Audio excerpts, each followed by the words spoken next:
Think about your most difficult, most trying moment. That moment when you really needed someone in your corner. Did you have someone that was in your corner? Someone that could be that shoulder to cry on or that ear to simply listen. Was that person there? And if you did have someone there, were they truly in your corner? Were they solely out for what was best for you? And were they wanting the best of you? My most of my life, I heard about three people in the Old Testament. And as we talked about these three individuals, they were presented as being some of the worst friends documented in the Bible. And as I've gotten older, I've grown to have a lot more respect for them. And actually, they've challenged me as how I see myself as a friend. And so, what I want to do is, I want to visit that story and share it with you with the intents of examining myself to determine how good of a friend am I, but then also identifying what kind of friends do I want to have in my life. And so I invite you to the book of Job. Job's three friends is what we want to look at today. Now, we're going to be in chapter 2 of Job. But before we do that, what I'd like to do is just give a little bit of the lead up to what's going on in this particular story. If you're unfamiliar with the book of Job, Job is a righteous man. Job says that he's a righteous man, and God also says that Job's a righteous person. As the story starts out, there's a gathering in heaven. There are a bunch of spiritual beings that are gathering together at God's command. And in this gathering, God looks to Satan and says, "What have you been up to?" And as the story progresses, God points Satan towards Job and allows him to tempt him. And the first temptation, or the first trial that Job goes through, he loses his wealth. And he was a man of great wealth, but he also loses his family. And he was a man that had a very large and beautiful family. And so he loses wealth, he loses his family, and yet he still passes the test. And what you know, the story continues, and there's yet another gathering that takes place in heaven, and the spiritual beings have gathered together once again. And yet again, God turns to Satan and he points Satan towards Job. And this time, God does permit Satan to physically afflict Job with trials. And so let's pick up in chapter 2 and start with verse number 7. So Satan went out from the presence of the Lord and struck Job with lonesome sores from the sole of his foot to the crown of his head, or in other words, from head to toe. And he took a piece of broken pottery with which to scrape himself while he sat in the ashes. Job is having a very tough time. If we just simply recount where we are in this story, Job has lost his family, his children. He's lost his possessions, and now he's losing his health. And Job is not going through this by himself. He still has a wife, and she also has lost her possession. She's lost her offspring. And now she's watching her husband afflicted with some type of ailment. She's probably wondering, am I going to lose him too? And at this time where Job is needing someone, the one family member that's in his life, his wife, this is how she responds to him. Let's keep reading in verse number 9. Then his wife said to him, "Do you still hold fast your integrity? Curse God and die." Job is needing help. Job is at probably the lowest point of his life, and he needs that shoulder to cry on. He needs that ear to listen. And yet he's finding no one. And as we venture throughout the story, Job gives us a glimpse into the world and what he's suffering through. If we jump to chapter 19 and we pick up in verse number 4, notice what he says. He says, "My relatives," in other words, his close cousins, "they have failed me. My close friends have forgotten me. The house guests that are in my house, and my maidservants, they treat me as if I'm a stranger. I have become a foreigner or a guest myself in their eyes. He says, I call to my servant, but he gives no answer. I must plead with him with my mouth for mercy. Job says, with my own servant, I have to call out and I have to use words to get him to respond. And the reality is that I'm not getting the response that I need. It used to be that I could nod or I could motion or any small gesture would get my servants full attention. They would come to my call. And now I'm pleading and I still get no response. Let's continue. He says, my breath is strange or it's offensive. I'm so sick. My breath is offensive to my wife. And as for my brothers or my siblings, he says, I am a stench to the children of my own mother. My siblings, I am a stench to them. They've pretty much disowned me.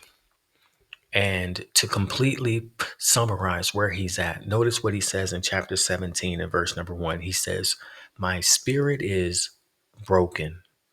My days are extinct. The graveyard is ready for me. I'm sure you've had some bad days, and I don't want to compare whose days are worse, but Job is definitely having a bad day. And like I said before, he can definitely use that friend. And so let's talk about Job's friends. This is the situation that he's in. He does get friends to come to his aid. Let's keep reading. Chapter 2, verse number 11. The text says, now when Job's three friends heard of all the evil that had come upon him, they came each from his own place: Eliphaz the Temanite, Bildad the Shuhite, and Zophar the Naamathite. They made an appointment together to come to show him sympathy and comfort him. And when they saw him from a distance, they did not recognize him. And they raised their voices and wept, and they tore their robes and sprinkled dust on their heads towards heaven. And they sat with him on the ground 7 days and 7 nights, and no one spoke a word to him, for they saw that his suffering was very great. I've been challenged since the last few years once I read this over again, because somehow I totally overlooked this passage. Job's friends are incredible. Notice what the text says in verse number 11. They planned to come together. They heard about what was going on. And so they made an appointment to come together to show him sympathy and to comfort him. What a tremendous thing. You heard about someone who was challenging, and you didn't just come along because you realized there's strength in numbers, and there's not many people in his life. So why don't we come together? Why don't we come and be for him? Oh, what friends that will visit us in our time of need to just simply show up, to show sympathy and to show comfort. But not only that, notice what they also did. They recognized his grief and they grieved with him. Verse number 12, when they saw him from a distance, they didn't recognize him. He's going through so much. And so they didn't recognize him. And then they raised up their voices and they wept. And they tore their robes and sprinkled dust on their head towards heaven. They are grieving with him. They feel his pain. They're hurt to see that their friend, their brother, is going through such grief. And you know you have a true friend, and you know you are a true friend when calamity and trials beset someone that's in your life and your heart hurts too. You're brought to tears. You're moved to do something. And his friends are definitely feeling it right now. They're grieving right along with him. And then not only that, but their words failed them. They couldn't find anything to say to him. The situation was so bad that they knew words were not going to be of a comfort. So what did they do? They realized that just being there, being present in the moment was more than enough. Their silence would speak volumes. And so the text says in verse number 13, they sat with him on the ground 7 days and 7 nights. They joined him where he was at. Remember, Job is sitting on the ground in ashes with a broken piece of pottery so he can scrape the sores that are on his flesh. And they didn't quarantine themselves and they didn't say, oh, I might catch it. No, they sat down right there with him in silence. The text says, and no one spoke a word to him, for they saw that his suffering was great. What a challenge. And first, I just like to look and say, okay, what kind of friends do I have? I have great friends. But we have to be mindful of that. Who are the people that we have in our lives? If something goes wrong, and the reality is, if we live long enough, something will those friends turn and run? If the music stops and life gets real, will my friends desert me? If the money's gone and the party's over, will they still be around? If times get tough and words fail and it's so uncomfortable, will they just simply disappear? Or do I have the friends that Job had that were able and willing to just be present? And keep in mind, these people, they probably have busy lives. 7 days, 7 nights, uh, that's a really long time. Yet they made the time for their friends. But not only what type of friends do I have, the question is, what kind of friend am I? Am I such a person that, number one, my heart goes out for my friend, but also if my friend needs me, will I be there for them? Am I willing to share of my time? Am I willing to share of my emotional energy? Because that's going to be really taxing on you. Your love bank is going to take a tremendous hit when your friends are going through something. And you honestly can't expect your friend to be putting into your love bank when they're in need of love from you.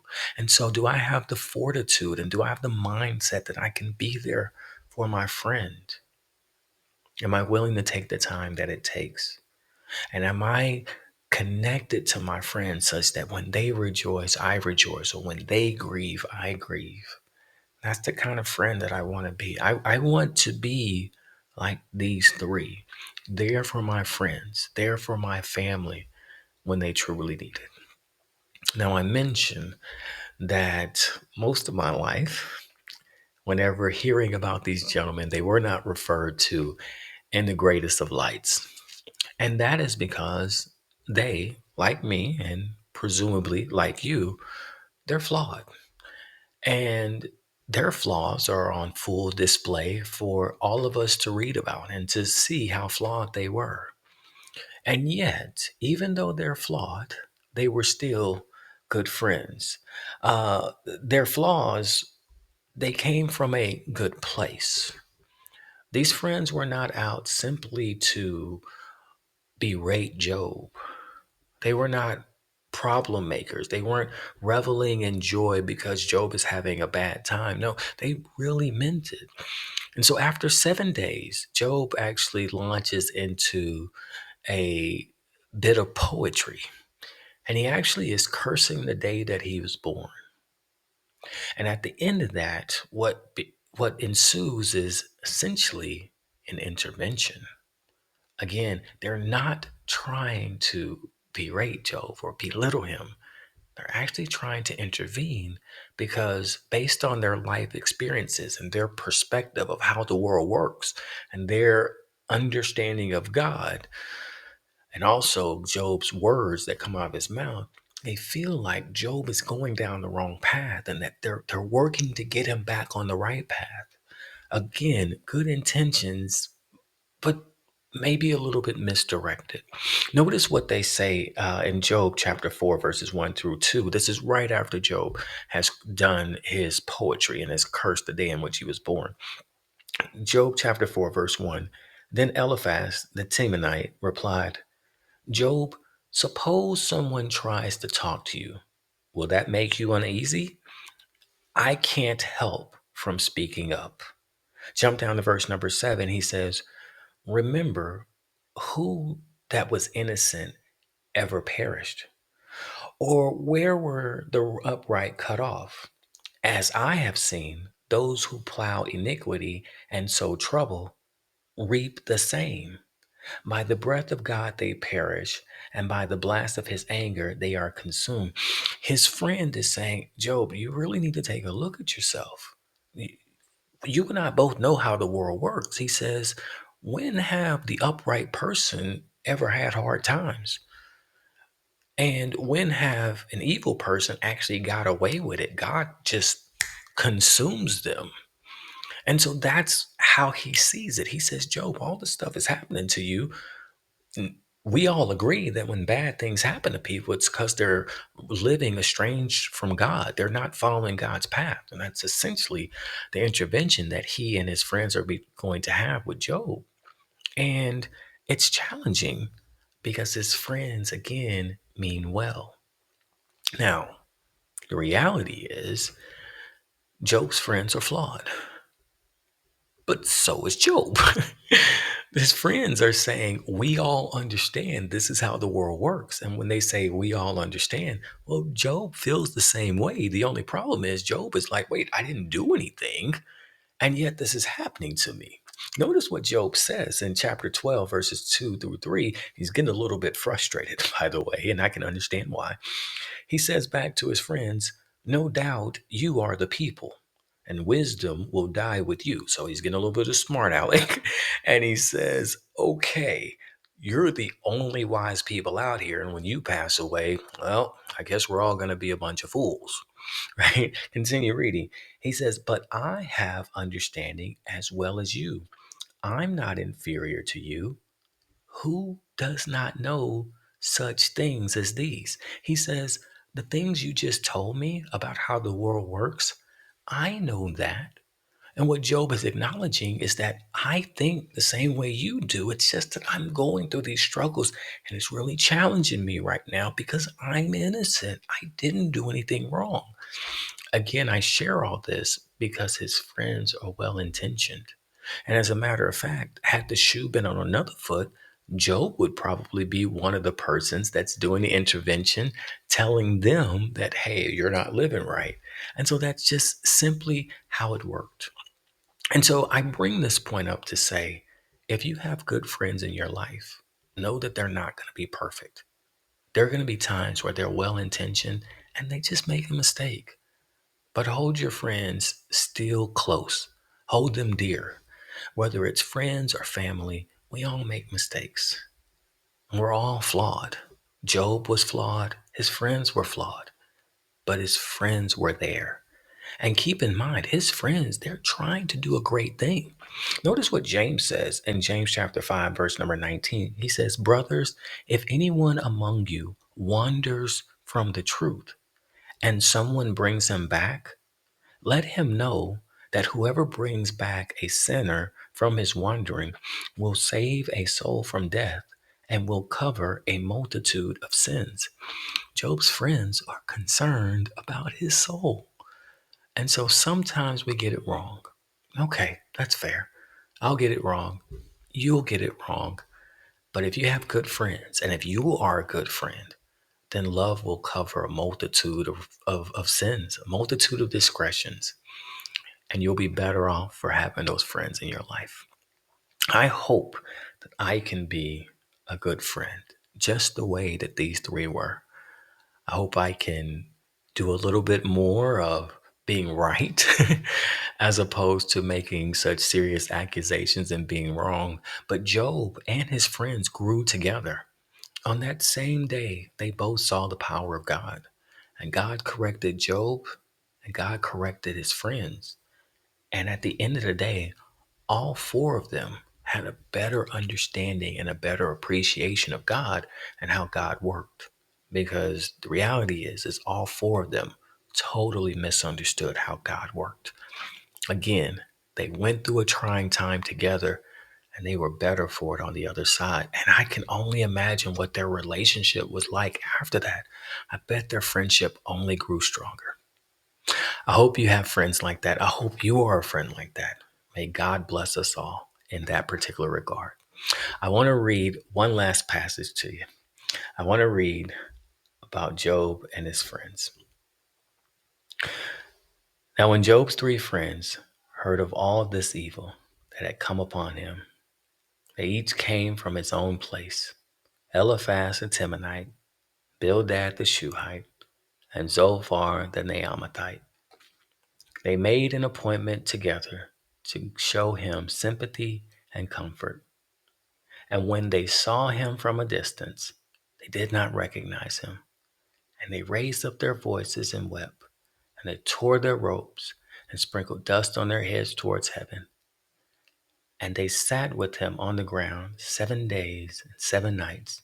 And no one spoke a word to him, for they saw that his suffering was very great.